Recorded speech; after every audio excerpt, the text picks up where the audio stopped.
안녕하세요. 권혁준과 함께하는 성공취업 엑스파일. 오늘은 우리나라의 대표적인 증권사 중에 한 곳인 삼성증권에 대해서 알아보도록 하겠습니다.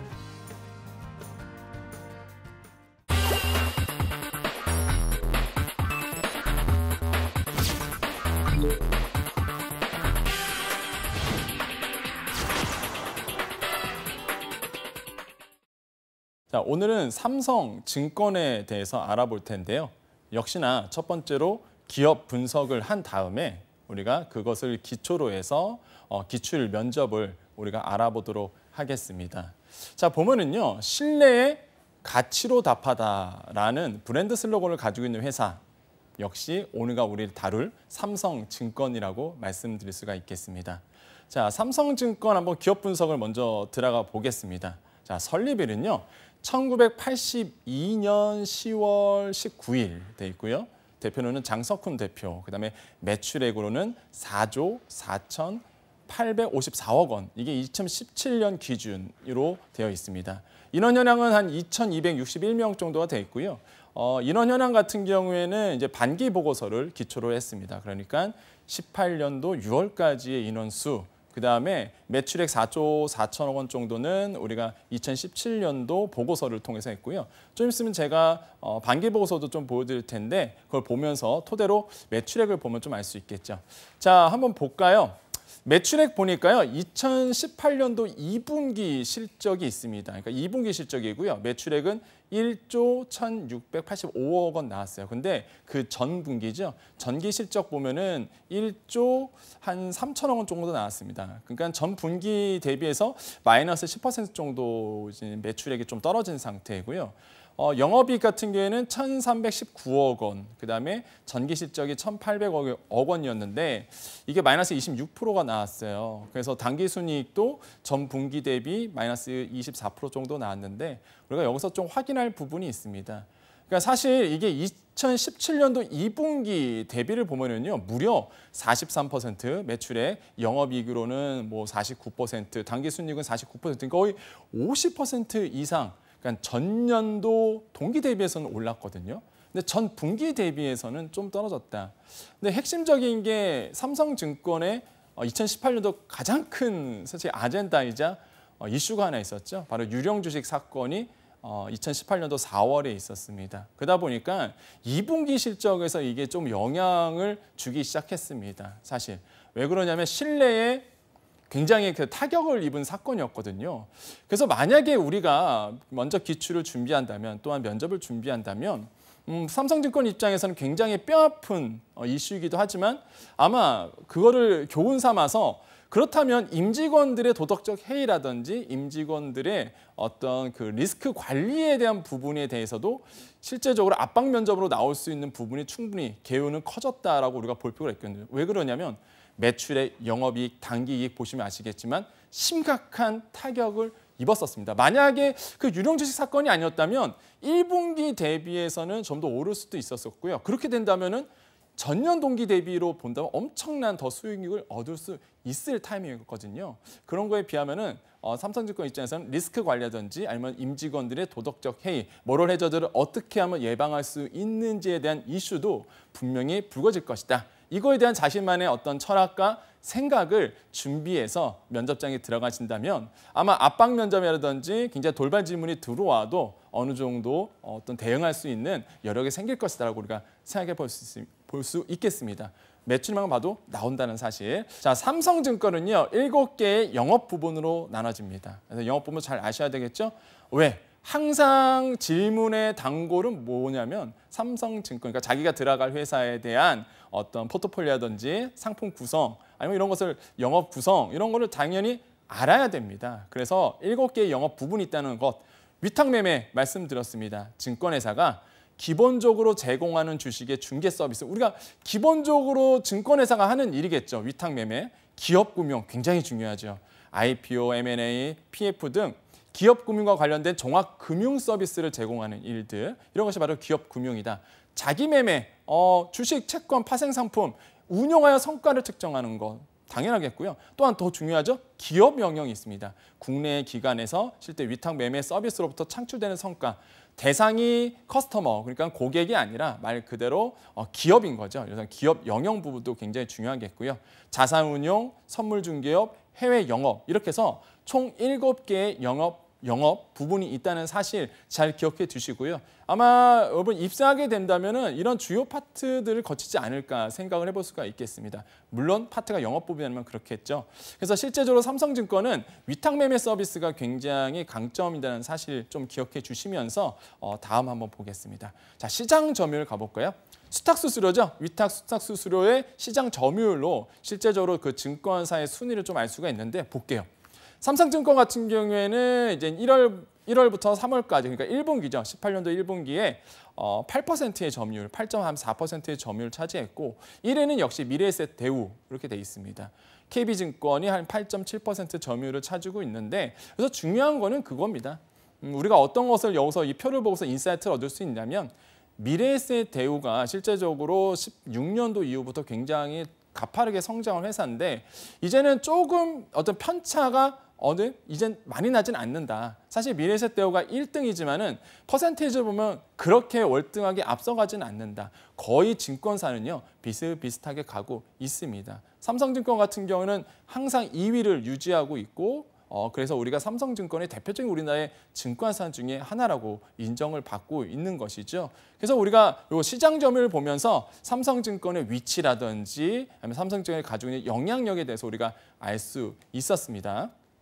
자, 그다음에 제가 많은 학생들을 만나보면 제가 조금 이런 질문을 많이 받아요. 삼성증권 정말로 가고 싶은 증권사 중 하나고 그다음에 삼성 계열사 중에 금융 계열사 중에 하나가 되겠죠. 근데 많은 분들이 삼성이라는 타이틀을 너무나 갖고 싶어 하십니다. 총정리해요. 삼성 계열사를 내가 들어가고 싶다. 뭐 금융권 포함해서 여러 가지 리테일이라든지 다 들어가고 싶다 하실 때 삼성 계열사를 이미 이번 시간에 한번 총정리를 해보겠습니다.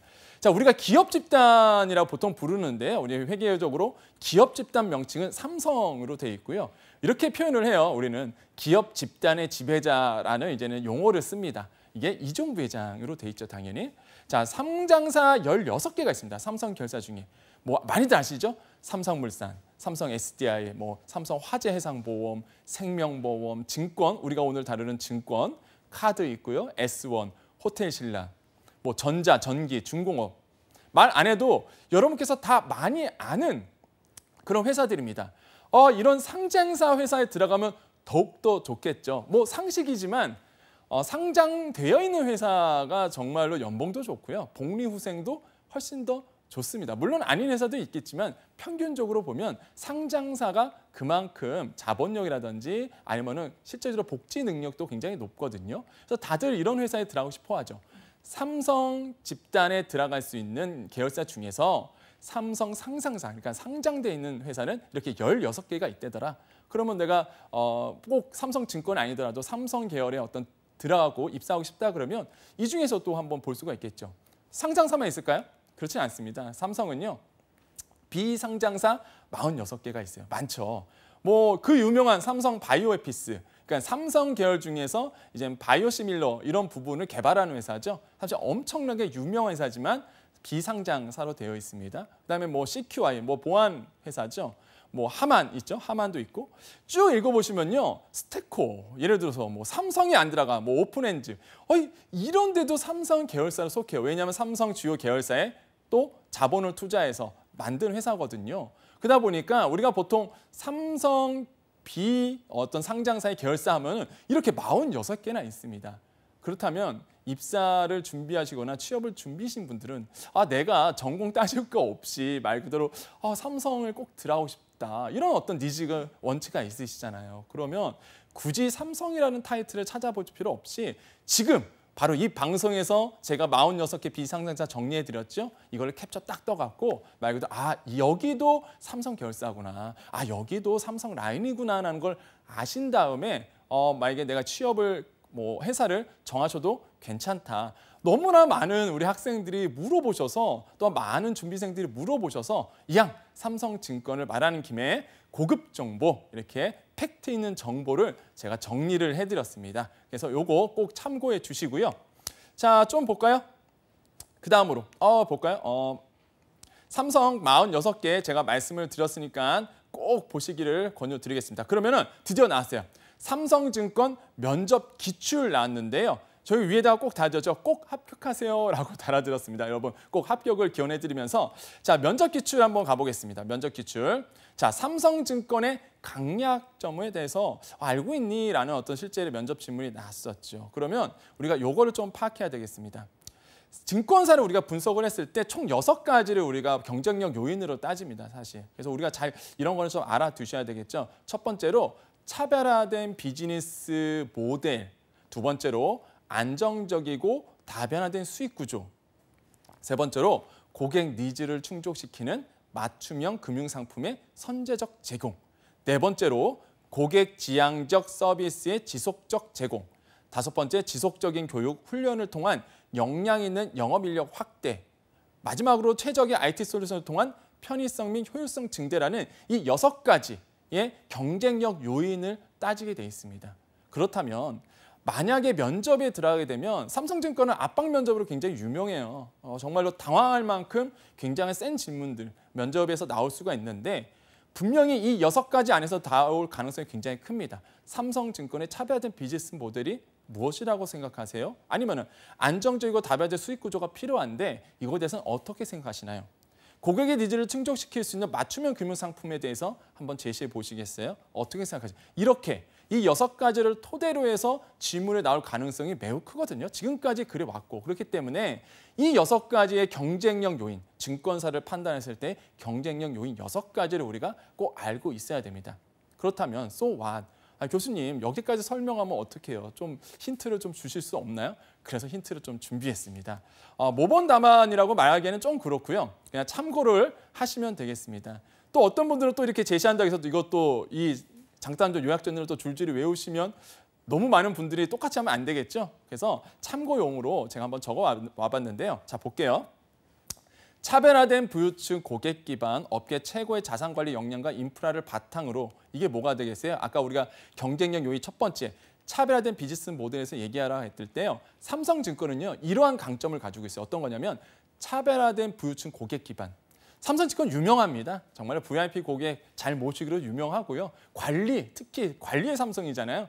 정말로 VIP 고객 관리 잘합니다. 삼성증권이 이런 특징을 가지고 있거든요. 그래서 차별화된 부유층 고객 기반 데이터베이스가 존재한다는 사실. 이걸로 해서 실제로 상품 영업도 가능하다는 사실. 그래서 업계 최고의 자산관리 역량 인프라를 바탕으로 이게 뭐냐면 차별화된 비즈니스 모델의 답이 되겠죠.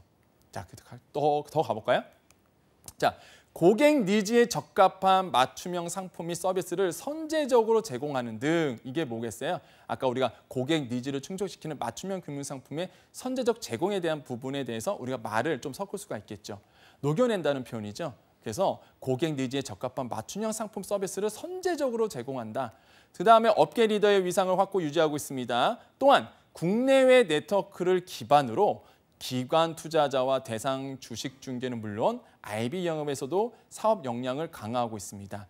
이를 통해 타사 대비 안정적이고 다변화된 수익 구조를 보유할 수 있습니다. 이게 뭐예요? 우리가 아까 경쟁력 요인의 두 번째 안정적이고 다변화된 수익 구조 뭐예요? 국내외 네트워크를 기반으로 해서 기관 투자자 대상 주식 중개는 물론 IB 영역에서도 사업 역량을 확대하겠다.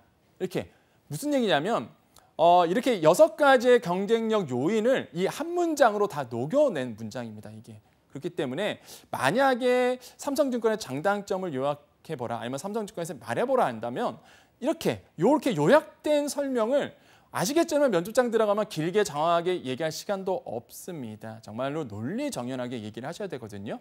그러면 경쟁력 6가지를 다 녹여낼 수 있는 이런 문장을 좀 준비하시는 게 좋겠죠. 그래서 제가 준비해 본 거예요. 이렇게 수익 구조를 보유할 수 있습니다.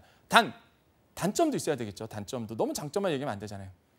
금융투자업의 특성상 시장 환경에 따른 영향을 받을 수밖에 없기 때문에 시장 환경 변화 시 수익의 변동이 발생할 수 있습니다라는 단점도 제시하면 좋겠죠. 이렇게 해서 삼성증권에 대해서 우리가 얘기해봐라 했을 때 이렇게 장단점 요약 정리를 해주시면 좋겠습니다.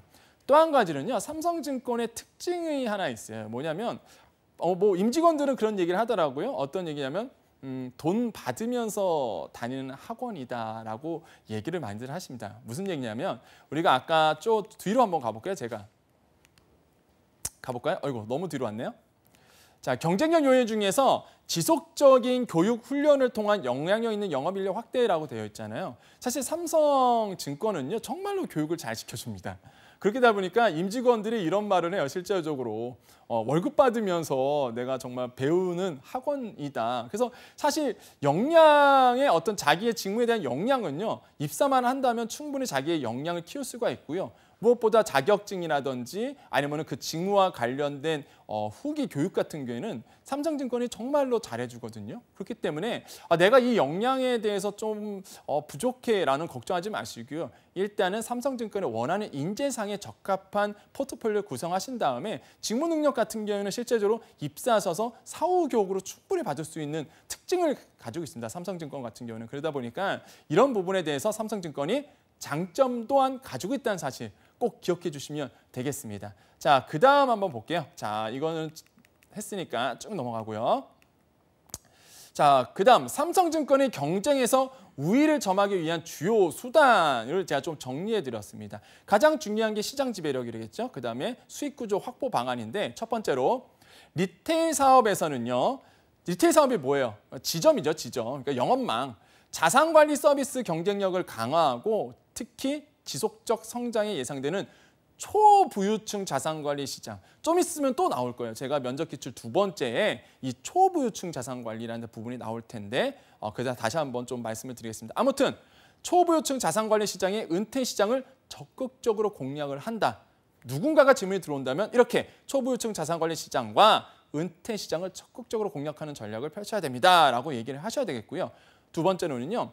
그렇다면 장년층만 있을까요? 그렇지는 않죠. 청년층도 준비하겠죠. 청년층 신규 고객 기반 확대를 통해 미래의 성장 동력을 확보하고 피베이스, 그러니까 뭐예요? 수수료 기반의 자산 확대를 통한 장기적인 수익 구조의 안정화에 집중을 해야 된다라는 얘기도 곁들여 주시고 녹여주신다면 굉장히 좋은 답변이 될 수가 있습니다. 마지막 세 번째 있겠죠. 홀세일 부분.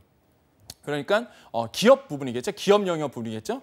홀세일 부분, IB 부분의 사업 역량도 강화하여서 수익원 다변화를 통한 전사적으로 균형 있는 사업 포트폴리오를 구축해야 되겠고요. 성장을 위한 전략적 투자는 적극 실행하되 불필요한 비용은 없앤다. 무슨 얘기예요? 뭐 판관비 부분에서 우리가 영업이익이 높아지려면 판관비 부분을 특히 판매 관리 부분을 굉장히 잘 컨트롤해야 된다는 얘기를 누누이 강조드립니다. 그래서 불필요한 비용을 감소시키면서 실제적으로 기업의 내실을 다지는 이런 전략도 필요하다라고 해서 세 가지 경쟁에서 우위를 점하기 위한 주요 세 가지를 좀 말씀을 드렸습니다. 이 답변을 토대로 해서 여러분만의 인사이트, 여러분만의 답변을 준비를 꼭 해주시기를 권유해 드리겠습니다. 자, 그다음 질문이 있죠.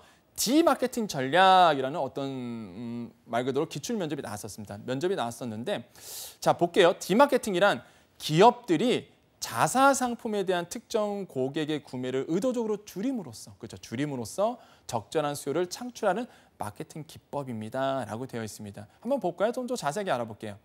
금융권에서는요, 소위 돈 있는 사람, 그러니까 돈 안 되는 고객을 디마케팅 기법으로 통해서 소외시키고요. 자연적으로 돈 되는 사람만 잡겠다는 어떤 전략을 금융권에서는 쓰고 있죠. 최근에는요, 보편적인 서비스를 기본적으로 가되, 그러니까 보편적인 서비스를 쭉 가지만 VIP 고객, 아까 나왔죠? 초우량 고객 한해서는 조금 더 서비스를 더 주는, 지금은 이런 디마케팅 전략이 금융권에서는 보편화되어 있습니다. 그래서 디마케팅 전략은 그런 금융권에서는 그렇게 쓰고 있다. 그러면 so what이잖아요. 증권가에서는 이런 디마케팅 전략을 어떻게 쓰고 있는지 한번 볼게요. 예를 들어서 그럴 수도 있습니다. 계좌관리 시스템을 통해서 기준 투자 금액, 그러니까 알아서 정한 1,000만 원 이하다. 이런 고객들은요. 중심 대상에서 제외시켜 버리죠. 그러니까 내가 봤을 때에 어느 정도 레벨이 되지 않는 고객들은요. 대상, 그러니까 관리하는 대상, 여기 영업사안에 한계가 있습니다. 그 영업사안이 더 많은 고객을 관리하면 좋겠지만 한계가 있기 때문에 선택과 집중을 할 수밖에 없거든요. 그러니까 어느 정도 기준의 커트라인에 못 미치는 고객은 관리 대상에서 좀 제외시키고요.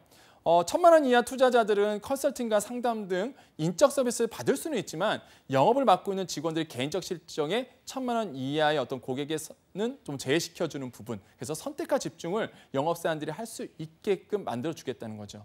또한 각 지점에서 예탁 자산의 1억 이상 고객 대상만으로 1:1 마케팅을 지원해 드린다는 것. 많이들 하고 있습니다. 실제 뭐 증권사뿐만 아니라 일단은 영업, 그러니까 금융 영업 쪽을 맡으신 모든 뭐 은행권이라든지 보험 업종도 마찬가지죠. 이런 어떤 뭐 웰스 매니저 같은 어떤 서비스를 하고 있죠. 예를 들어서 뭐 가장 많이 하시는 게 세무 진짜 서비스를 많이 하고 있어요. 실제적으로. 자산가들이 가장 고민하는 게 바로 세무 부분이 굉장히 많거든요. 그러다 보니까 이런 어떤 세무 관련 어떤 서비스를 실제적으로 해드린다든지 뭐 부동산 상담 등도 실제적으로 해드리는 부분들이 있습니다. 이런 거 이렇게 본다면 이런 게 바로 디마케팅이죠. 초우량 고객을 관리하는 것, 말 그대로 선택과 집중을 한다는 것 볼 수 있겠고요. 자, 증권사에서 사용하는 디마케팅 예시 또 한 가지 또 말씀드립니다. 고객의 자산 규모나 크거나 거래 실적이 우수한 경우에는요. 매매 거래 수수료, 그죠? 부가 서비스의 어떤 수수료를 면제해 주는 서비스. 그러니까 어느 정도 커트라인 이상만 되면 이런 어떤 혜택을 드리는 거죠. 고객 서비스를 자산 규모에 따라 차별화된 서비스. 이런 게 바로 디마케팅이죠. 증권사에서는 디마케팅입니다. 반대로 일반 고객들 대상으로는 서비스를 점차 늘려 이윤을 확보하는 모습도 요즘에 나오고 있습니다. 이게 뭐냐면요. 핵심은 그거예요. 디마케팅이 뻔합니다. 이거는 디마케팅이 언제 질문이 나왔냐? 아마 꽤 오래됐을 거라고 봅니다. 사실 디마케팅 전략은 증권사나 금융업에서는 보면요. 정말 2000년대 초반? 이때 한창 열풍이 불었던 마케팅 전략이었어요. 그러니까 수익성을 좀 높이기 위해서 이제 선택과 집중을 해야 될 때가 왔다. 그래서 말 그대로 초우량 고객, VIP 고객에 대해서 혜택을 많이 드리고 번외로 말 그대로 이제는 어느 정도 밑에 있는 분들은 혜택을 줄이는 모습. 선택과 집중을 통해서 영입을 극대화하는 전략. 이게 디마케팅이었습니다. 이게 지금까지 이제는 보편화됐다고 말씀드렸잖아요. 이게 굳이 말 안 해도 디마케팅 전략은 보편화됐어요. 그런데 왜 제가 굳이 이런 기출면접을 가지고 왔느냐? 사실 요즘에는요. 아까 나오죠. 롱테일의 법칙이 통하고 있습니다. 뭐냐면요. 사실 디마케팅 전략은요. 파레토의 법칙이에요. 뭐냐면 20%가 전체의 매출 80%를 담당한다. 이게 뭐예요? 파레토의 법칙이죠. 그러니까 VIP 고객을 잘 관리해야 된다. 이게 이런 어떤 법칙에 의해서 이런 논리에 대해서 나온 게 영업 기술이 바로 디마케팅이거든요. 우량 고객을 관리하면 이분들이 나에게 돈을 벌어준다는 거죠. 그런데요. 이게 세상에 달라지고 있습니다. 과거에는 모바일이 없었고요. 그다음에 과거에는 인터넷 시대가 그렇게 발전하지 않았었어요.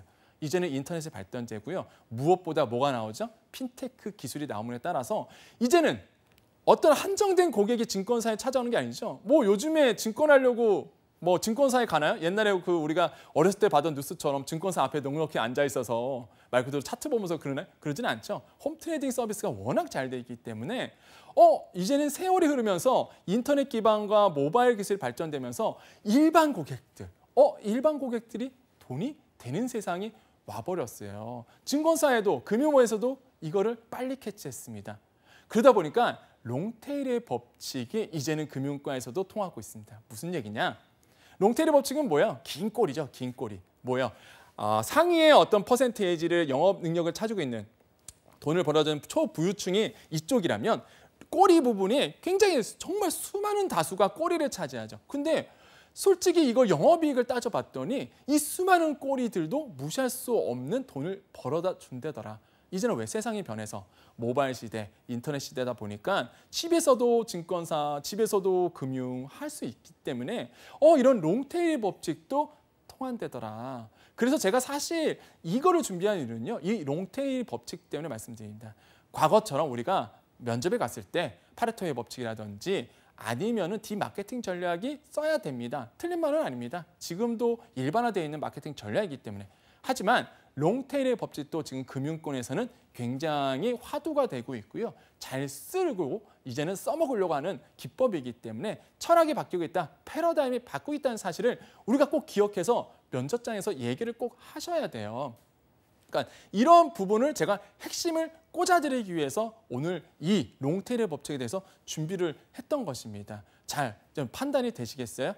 제가 이런 질문을 하도 많이 받아서 그래요. 왜 그러냐면 면접 기출 여러분 찾아보시면 너무 오래된 질문들이 굉장히 많습니다. 실제 인터넷에서 돌아다니는 면접 기출 보면은요. 정말로 오래됐거든요. 말 그대로 디마케팅만 준비하셨다가 면접장 들어가서 낭패를 봅니다. 2000년도 초반에 했던 질문이랄까요, 이런 거는? 정말 2000년도 때 초반에 10년 전에, 20년 전에 했던 어떤 금융기법이고 그다음 그때 화두가 됐던 이슈이기 때문에 이거를 그대로 준비해갖고 면접장 들어가시면 지금 트렌드와 맞다, 안 맞다? 전혀 안 맞다는 사실이에요. 아까 첫 번째 질문은 제가 거의 답을 드리다시피 말씀을 드렸잖아요. 그런 부분을 실제적으로 빨리 캐치를 하셔서 자신만의 인사이트로 답변을 해주시는 거고요. 지금처럼 제가 콕 집어드리는 디마케팅, 이게 중요한 것이 아니라 지금 쓰고 있는, 금융권에서 많이 쓰고 있는 이런 롱테일의 법칙도 우리가 꼭 알아둘 필요가 있다. 이렇게 자신만의 인사이트, 그다음에 지금의 트렌드와 맞물려서 들어가야 된다는 부분을 우리가 꼭 말씀을 드리겠습니다. 다시 한번 강조드립니다. 삼성증권, 특히 삼성 계열사에 보면은요, 독특한 인사 시스템도 있고요. 무엇보다 가장 중요한 게 있죠. 바로 압박 면접이 굉장히 심합니다. 이런 압박 면접에서 이겨내려면요, 자신만의 인사이트, 자신만의 답변을 꼭 준비를 하셔야지만 돌발 질문 들어와도 그걸 능히 이겨낼 수 있다는 사실 꼭 기억해 주셨으면 좋겠어요. 그래서 이 롱테일의 법칙이라든지 여러 가지의 현재 금융의 트렌드들을 꼭 알고 가셔야지만 실제적으로 자기가 풀어낼 수 있다는 부분 하시겠고요. 또 한 가지 마지막으로 말씀드린다면 절대로 자신의 답변을 수정하시거나 하지 마십시오. 만약에 내가 답변이 틀렸더라도 면접위원들의 질문에 대해서 인정을 하시고요. 자신의 어떤 소신의 발언을 하셔야지 그렇네요. 생각해보니까 그렇네요. 제가 틀렸나 봅니다. 자꾸 이렇게 변동을 하시게 되면 무슨 일이 나냐면 이 사람이 자기의 직무에 대해서 자신감이 없고 직무에 대해서 잘 모른다는 인사이트를 줄 수 있기 때문에 먼저 위원의 말을 인정하면서 자신의 이야기를 풀어나가는 이런 면접 전략도 특히 삼성증권에서는 필요하다고 보여집니다.